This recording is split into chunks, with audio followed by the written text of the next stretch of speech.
নমস্কার, welcome back to power play. আজকের ভারত এবং শ্রীলঙ্কার মধ্যে প্রথম টি-20 ম্যাচ অনুষ্ঠিত হয়েছিল হচ্ছে শ্রীলঙ্কার পাল্লেকালে ইন্টারন্যাশনাল স্টেডিয়ামে।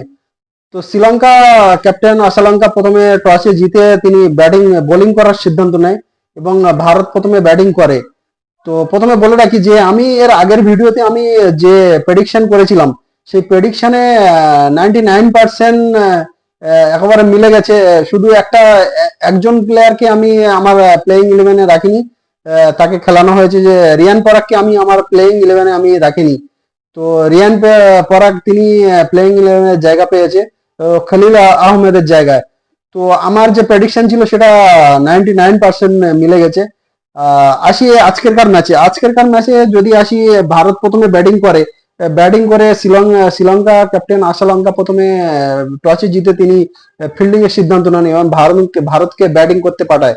তো ভারতকে ব্যাটিং করতে পাঠায় যশস্বী জয়সওয়াল এবং শুভমন গিল দুজনে প্রথমে ওপেনিং করে মানে দুর্দান্ত একটা শুরু করে, যে টি-20 শুরু যেরকম হয় সেই একটা দুর্দান্ত শুরু করে এবং দুজনে মিলে পাওয়ার প্লেতে 74 রান তোলে এবং যশস্বী জয়সওয়াল 21 বলে 40 রান করে, 5টা 4 2টো 6-এর সাহায্যে এবং 190 স্ট্রাইক রেটে।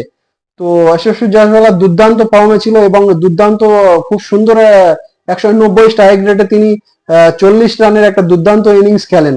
এবং দ্বিতীয় শুভমন গিল সবাই অনেকে বলে থাকেন যে শুভমন গিল তিনি টি-20 ফরম্যাটে তিনি যোগ্য নয়।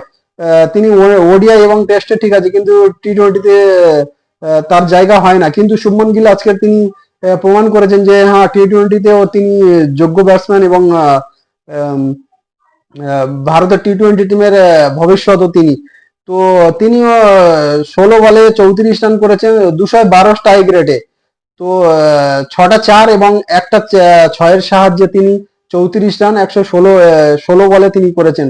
তো দুর্দান্ত দুই ওপেনার, ইয়ং ওপেনার দুজনে দুর্দান্ত শুরু করেছিলেন এবং প্রথম পাওয়ার প্লে 6 ওভারে তারা 74 রান তোলে। তো তারপরে শুভমন গিল তিনি আউট হয়ে যান এবং তার পরের বলে যশস্বী জয়সওয়ালও আউট হয়ে যায়। তারপরে সূর্য কুমার আসেন এবং সূর্য কুমার, তারপরে ঋষভ পান্ত আসেন। তো সূর্য কুমার আর ঋষভ পান্তের মধ্যে দুজনের মধ্যে একটা খুব সুন্দর একটা পার্টনারশিপ হয়, যার ফলে ম্যাচটা আস্তে আস্তে তৈরি হয় ভারতের জন্য।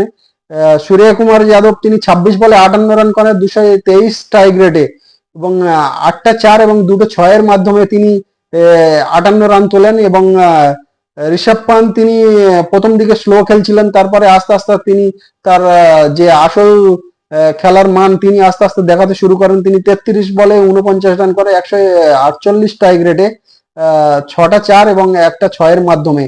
তো সূর্য কুমার এবং ঋষভ পান্তের মধ্যে একটা মাঝখানে যে পার্টনারশিপ হয়েছিল, সেই পার্টনারশিপে ভারত অনেকটা এগিয়ে যায়। তাদের দুজনের মধ্যে পার্টনারশিপ হয়েছিল 76 রান, 43 বলে 76 রানের পার্টনারশিপ হয়েছিল সূর্য কুমার যাদব এবং ঋষভ পান্তের মধ্যে। তারপরে সূর্য কুমার যাদব তিনি হাফ সেঞ্চুরি করে তিনি আউট হয়ে যান এবং তারপরে হার্দিক পান্ডিয়া তিনি তেমন কিছু করতে পারেননি। তিনি 10 বলে 9 রান করে তিনি আউট হন এবং পরবর্তীতে রিয়ান পরাগ, জিম্বাবুয়ে ট্যুরে রিয়ান পরাগকে একটি ম্যাচ খেলানো হয়েছিল, কিন্তু এবারেও তাকে সুযোগ দেওয়া হয়েছে, সেই সুযোগটা তিনি কাজে লাগাতে পারলেন না। তিনি 6 বলে 7 রান করে তিনি আউট হয়ে যান এবং রিঙ্কু সিংকে অনেক নিচে খেলানো হচ্ছে, যার ফলে রিঙ্কু সিং সেই রিদমে তিনি আসছেন না। আইপিএলে আমরা দেখেছি যে রিঙ্কু সিংকে 6-7 নম্বরে খেলানো হতো, যার ফলে তিনি সেই ধরনের যে পুরানো রিঙ্কু সিং তিনি আমরা দেখতে পাচ্ছি না। এই ম্যাচেও তাই হয়েছে, তিনি সেই পুরানো রিঙ্কু সিংকে আমরা দেখতে পাইনি। তিনি 2 বলে 1 রান করে আউট হয়ে যান। তারপরে অক্ষর প্যাটেল তিনি লাস্টের দিকে মানে যে কটা বলের খেলার সুযোগ পেয়েছিলেন তিনি 5 বলে 10 রান করেন। তো ভারতের টোটাল রান হয় 213 রান। আরে 230-35 হওয়ার দরকার ছিল, কিন্তু 213 রানে 7 উইকেটে 213 রান তোলে ভারত। তো 20 রান শর্টেজ হয়ে গেছে।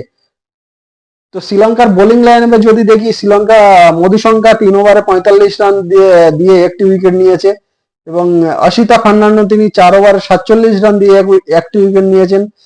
মহেশ তীক্ষ্ণা মহেশ তীক্ষ্ণা তার আজকের খারাপ দিন গিয়েছেন, তিনি 4 ওভারে 44 রান দিয়েছেন, কোনো উইকেট তিনি পাননি। এবং হাসারাঙ্গা দুর্দান্ত বোলিং করেছেন, তিনি 4 ওভারে 28 রান দিয়ে একটি উইকেট নিয়েছেন। কামিন্দু ম্যান্ডিস বলে আর একজন ইয়ং স্টারকে শ্রীলঙ্কার তরফ থেকে খেলানো হয়েছিল, তিনি তাকে 1 ওভার বোলিং করার সুযোগ দেওয়া হয় এবং তারপরে আর তাকে বোলিং করানো হয় না।